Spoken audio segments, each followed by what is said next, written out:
a very important moment in history. Communism is dead. Capitalism is now the world economic system of choice. The question that stands before us is, what will capitalism look like? Will it be self-centered and greedy? Or will it consider the people and the planet? At this unique turning point, we must decide. Will we be compassionate capitalists?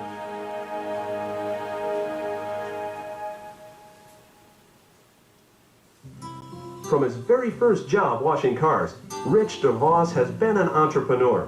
And from that time to this, Rich has been selling America on the ideals of free enterprise. We believe then, and we believe more so now, that the average person in this country would far rather put forth some extra effort to get ahead than to sit home and wait for somebody from the government to hand them a handout. And we've proven it. That's the whole twist of Amway. It's all geared around loving and sharing, and when I help you, then I get something. Whatever your career choices, I want you to go out of this place walking and standing tall like you never have before, because you know you're somebody.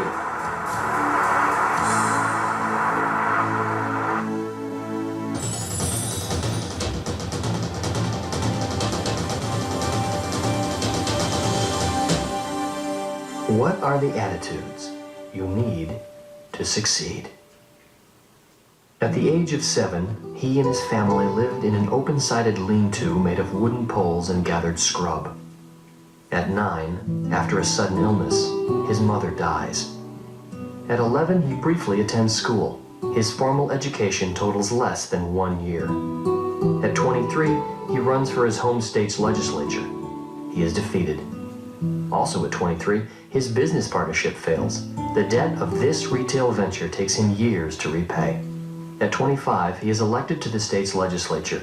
He implements an internal improvement project, nearly bankrupting his home state. At 34, he is defeated for nomination to the U.S. Congress. At 36, he is elected to the U.S. Congress, but he is asked not to return for a following term. At 41, his eldest son dies. At 45, he is defeated for the U.S. Senate. At 49, he is defeated again for the U.S. Senate. And in 1860, at the age of 51, Abraham Lincoln is elected President of the United States. Lincoln said, "It is difficult to make a man miserable when he feels he is worthy of himself and claims kindred to the great God who made him." They called Abraham Lincoln the old rail splitter. He worked hard and firmly believed throughout his difficult life that he was a child of God. He saw himself that way, and he treated others that way. He had a positive outlook, even in his darkest moments. I know a little bit about going through dark moments, too. I got a call early on a Sunday morning that my mother calling and said, Dad's in the hospital. He's had a slight heart attack. I don't think either of us really understood the gravity of the situation until we came into that little room. Yeah, if he didn't survive that, I mean, that would be something that would have been a real shock and something that would have been a big loss. Mom tried to do the best she can to communicate with us, but she was dealing with a lot, obviously a lot. Certainly would have lost a very loving father-in-law, a wonderful mentor, and a great grandpa. You were in a state of shock at first. You burst out crying, wanting to be sure, is he really okay? Are you telling me the truth? Is everything okay? Actually, I kind of thought about it in the shower right after the phone call, before I went to church, in the shower, thinking that Dalton, my little boy, may not know what's going on. They need to know him. I mean, he's got a lot to teach these kids that we can't teach them. My father, when I was young, he said to me, "You're going to be a better man than I ever was. You're going to do things and see things I had never seen." He was constantly a purveyor of hope. That it was going to be better. It was going to be great. We were going to do great things. I tried to do that with my kids. And look what's happened to them. They're doing better than we ever did. He always told us when we were growing up that his father had that can-do attitude. You know, you can do it, you can do it. And he in turn gave that to us. It's the you can do it attitude. He'd always be there supporting us, rooting for us during the good times and the bad times. I don't recall one where I wanted him there and he wasn't there. Not many parents came to my baseball games in helicopters. He made it very clear that he would do what it took to get there. So if I wanted him there, he would be there. I personally think it's a matter of hanging around with people who will be a source of encouragement to you. I don't care what level you're at, you need people who will pat you on the back and tell you you're making progress. I know it's kind of simple, but I tell you, a kid going to school needs somebody to pat him on the back and tell him he's doing good. What I've learned from him about attitude is that go through life figuring out what you can do and not what you can't. No matter how gloomy or dark a situation might seem, he's always managed to find the good side of it. Never give up. We make mistakes. We all make mistakes, and forget them. You know, move on. Never say never, never say die, never say you can't. You can. The first time I was conscious of getting a reward for what I did was my money from my press route. And it was the money from my press route that allowed me to buy my first two-wheel bike. After I peddled papers, then I got to working in a gas station right down the street, where I pumped gas, washed cars. Our system was always built on the fact it didn't matter who you were, where you come from, what your education was, what your family was, you could rise. Capitalism is nothing more than a way of rewarding achievement. He was always driving something, doing something, going somewhere. You know, the driving force like he did in most things. And a rear view mirror would be almost sort of unnecessary for him as he drives through, because what's back there is all very interesting, but not really worth a lot of time to focus on. It's what's out front, and what's left to do, what opportunities are out there, where we're trying to go. Really, the positive attitude would be the number one thing that he has taught me, the optimism, the eternal optimism.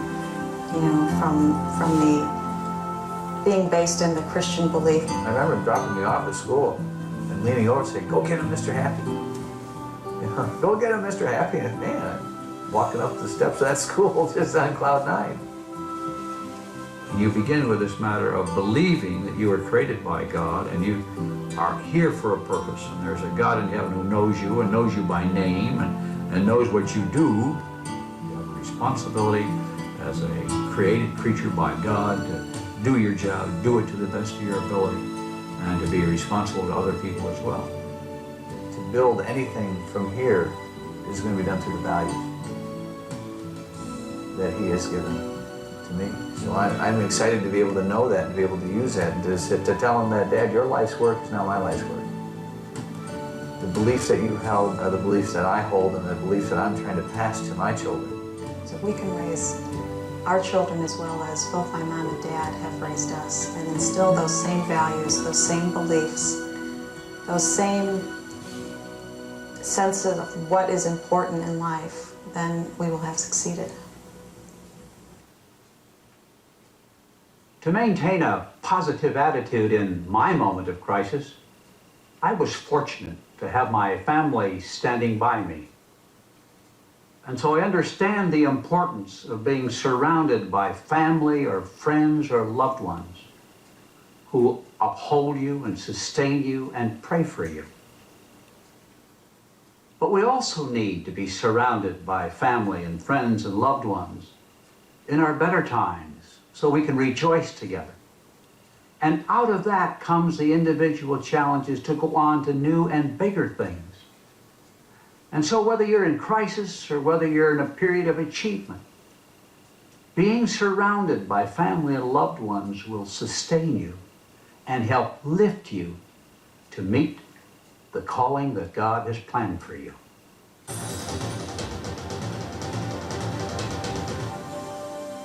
We believe that developing a positive, hopeful attitude is necessary to reach our goals. Therefore, with our mentor's help, We should design a program using painting materials, association with friends and co-workers, recreation and worship that will help us develop a positive, hopeful, productive attitude about our life and its potential.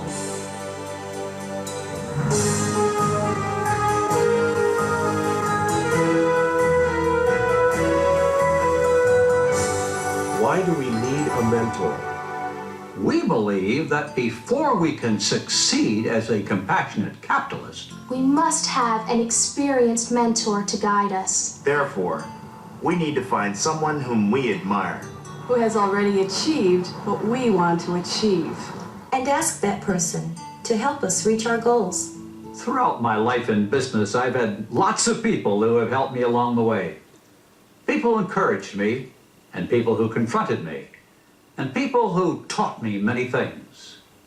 One of the results has been that I'm now an owner of an NBA basketball team.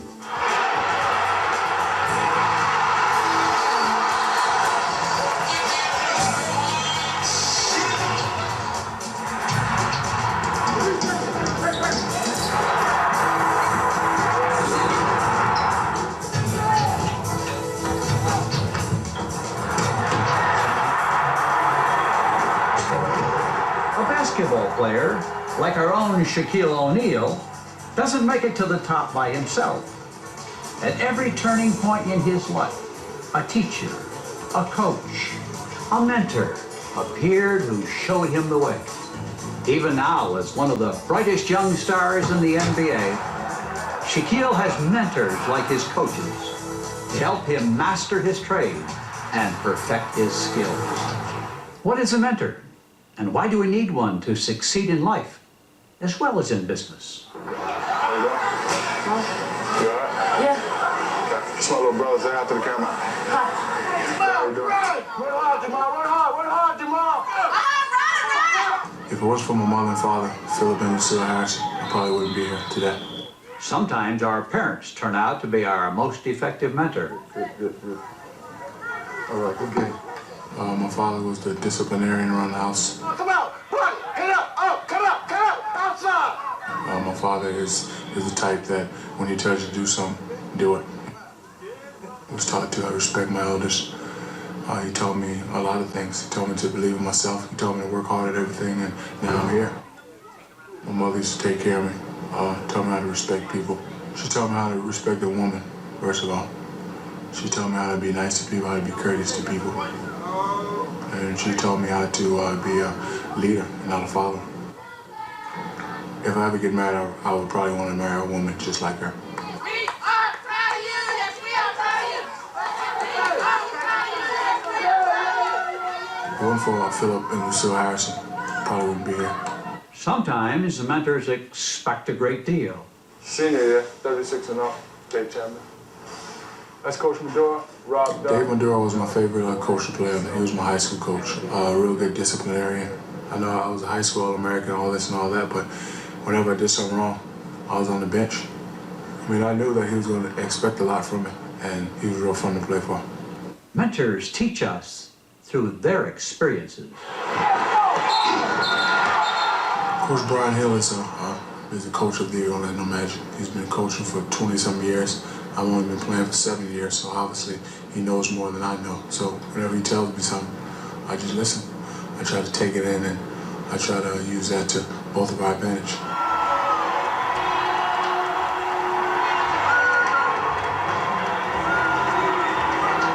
Mentors are often the teacher of important professional attitudes.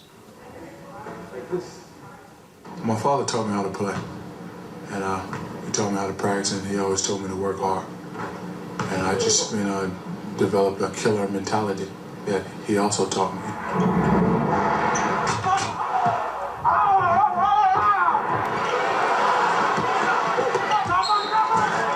He told me when you go out there, the pain is yours. Just go up strong, play hard.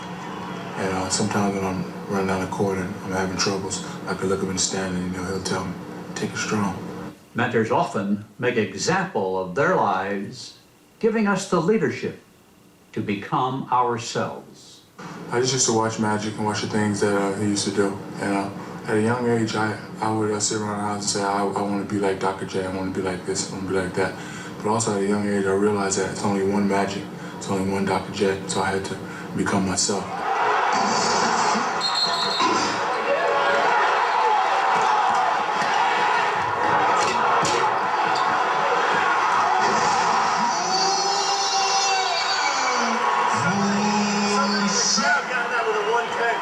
Who are the mentors, teachers, coaches, advisors, friends, confidants in your past that helped show you the way thus far? If you don't have a mentor, find one. There's really only one way I know to get a mentor. Ask someone you respect. When you're choosing the person, here are some things to think about. Find a mentor who listens. Find a mentor who asks questions. Find a mentor who is doing what you want to do. Find a mentor who believes the same things you do. Find a mentor who gives good advice. Find a mentor whose advice is backed by love. Find a mentor who supports you. Finally, there is another form of mentoring.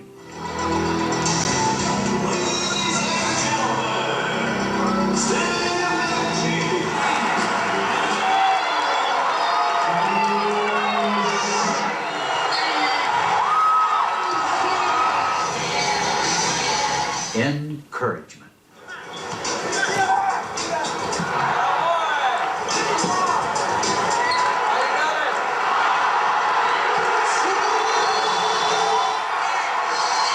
And when you get a mentor, don't forget to say thank you. I would say thanks for coming to see me play. I would just say thank you. I would try to play hard every game, and I would try to give them a lot of years of fun, so they can have the opportunity to say, I saw Shaq play in this arena.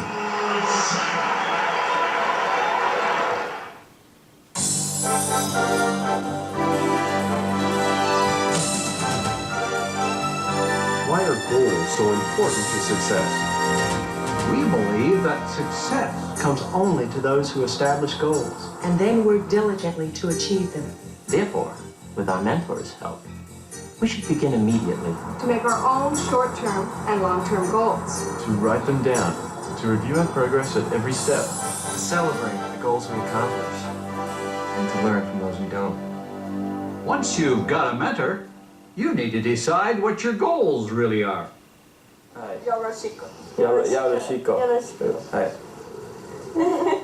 Internationally renowned artist Paul Collins travels the world, immersing himself deep in the various cultures he chooses to paint.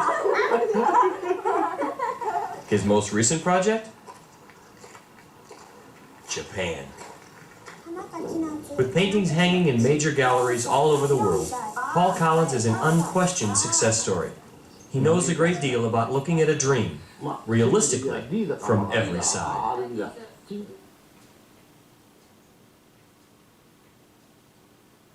My greatest quest and my greatest vision came from, I did not like poverty. I don't see any, I've thought about this for a long time. Is there any real value from poverty? And I think the only value you get from poverty is never to go back to it again. And I don't recommend poverty to anybody. I'm not even too sure I'd recommend it to my enemies. Because see, when you're impoverished, you got nothing to give yourself. So therefore, you got nothing to give anybody else.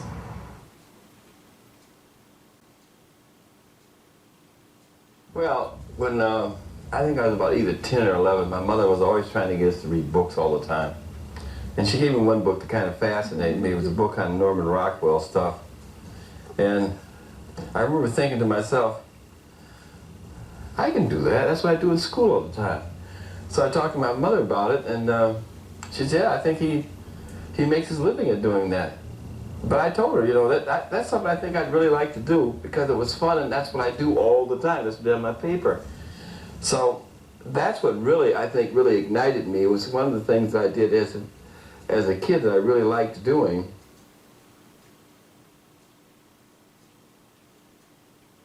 my advice to people is dream. Have your fantasies, but try to be honest with yourself and try to find out what it is you do best. Because you know, you can dream for the rest of your life. You can dream away your whole life. And at the end of your life, you've had all these wonderful dreams, but none of them ever came true. So I guess you really have to try to be honest with yourself. And when somebody says you can do anything you want to do, I think you have to put that in the proper context. And the proper context would be, what do I do best? What is it I like to do? What is it I can train myself to do? What am I gifted to do? And what are my resources to obtain this dream?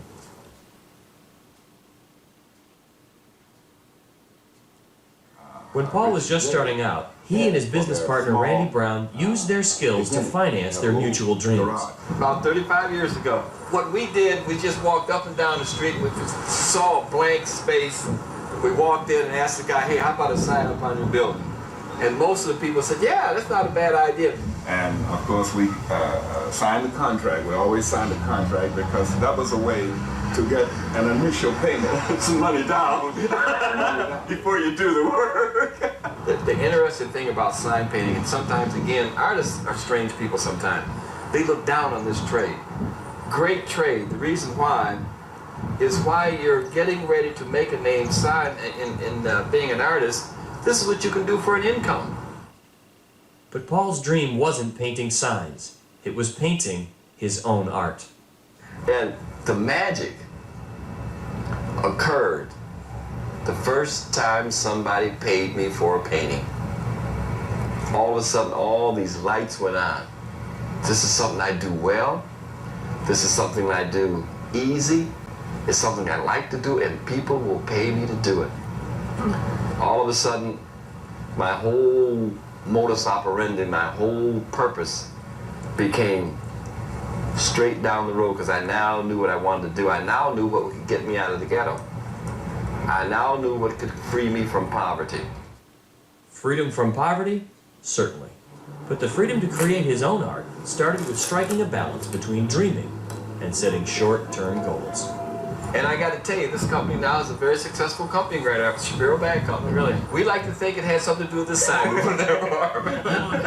Yeah. Now, you started there, and you're halfway to Japan and all over the place. Yeah, it's a pretty incredible journey, and that's really what it has been. Because it's almost unreal to think that this kid from Baxter Street in the middle of the black neighborhood and who could have went in all these different directions, here I'm helping to support the mayor of Omihachiman, Japan. Another, all the way around the world. That's just mind-blowing for me. I just never, and this is another interesting thing about your dream. Once a dream takes hold, the dream really gets big. I dreamed, but I never dreamed that I would go to where I am now.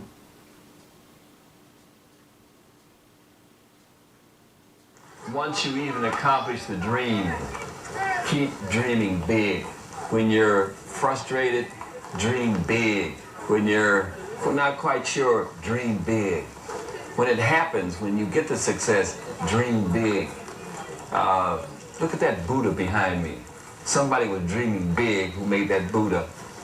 I'm still dreaming big. The dreaming never stops. The dreaming is your highway. From here, that dream takes me to Vietnam. From Vietnam, that dream takes me to China. You're always dreaming bigger and bigger and bigger and bigger. That's the dream. That's the highway.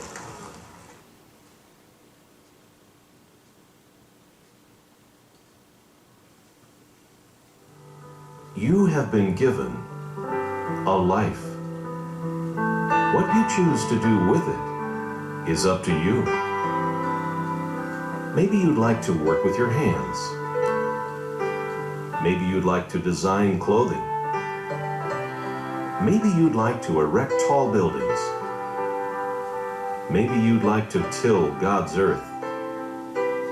Perhaps you'd like to be a healer of diseases and wounds. Perhaps you'd like to be a healer of hurts and scars. Perhaps you'd like to help shape the future of art. Perhaps you'd like to help shape young minds Perhaps you'd like to serve your God. Or maybe you'd like to serve your country. Perhaps you'd like to break new ground. Or perhaps you'd like to travel where no one has ever traveled before. You have been given a life. What you choose to do with it is up to you. What are your goals? Find a piece of paper.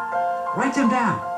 Take your first step today towards achieving at least one goal.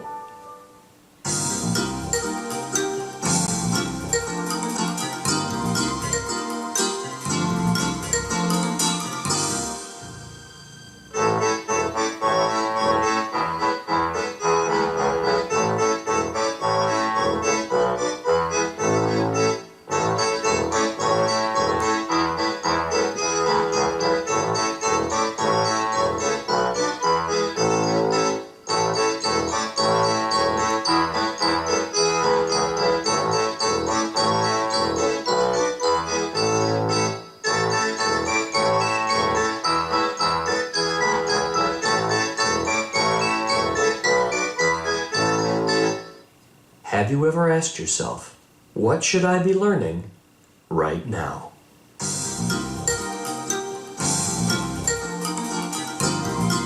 We believe that there are certain attitudes, behaviors, and commitments related directly and indirectly to our tasks to help us reach our goals. Therefore, with our mentor's help, we should begin immediately to master those ABCs that will help us to succeed. Okay, now, let's get down to it. What are the everyday basics? What do you have to do every single day? To be a successful art teacher, number one is you must love children. As a sound designer, it's real important to always come up with creative, different things that other people aren't using. Well, we restore old Mercedes cars. Big basic. If you're going to be good, you have to think of every day as the first day of your business, and then you'll be successful and happy. Always make sure that you order your supplies. And if you don't, you're probably not going to make it. Number one thing. You can't do it by yourself. I think real leadership is bringing the best out in people. And another number one thing. If you do not have your integrity or your credibility, you frankly don't have anything. That your integrity is important in every different situation in your life. What goes around comes around. It might not hit you today, but it will hit you eventually. Your personal life, your spiritual life, your business life. The things I will not allow my students to do is to have put-downs with each other. They must be polite to each other. They must respect each other. The best advice I could give to someone starting out would be to make a lot of good contacts while you're making your way up in the world. I sort of feel like that I work for everybody that I talk to. Every one of them is a potential client. Everybody I work with is my boss. In my case, every one of them is a client today. Customers don't want surprises. It is true. Always. The customer is always right. The main thing is people skills, learning to deal with customers. In business, every business, you have customers who aren't really right, but keep them happy, treat them honestly, treat them fairly, and that's more or less the name of the game. If at least you listen to the customer, a lot of time the irate customer feels now he's got it off his chest. But I don't ever waste a minute. Salt shaker's full, not half full, all the way full. And I try to always deal with the situation at hand at that moment, and then it's behind me. Dishes so clean you could eat off them. But it's not just enough today to put in the hours. You've got to know what you're doing. It's something where I think you have to actually walk everything you talk, not even let it slip once or twice and it's no big deal. You've got to be able to communicate effectively.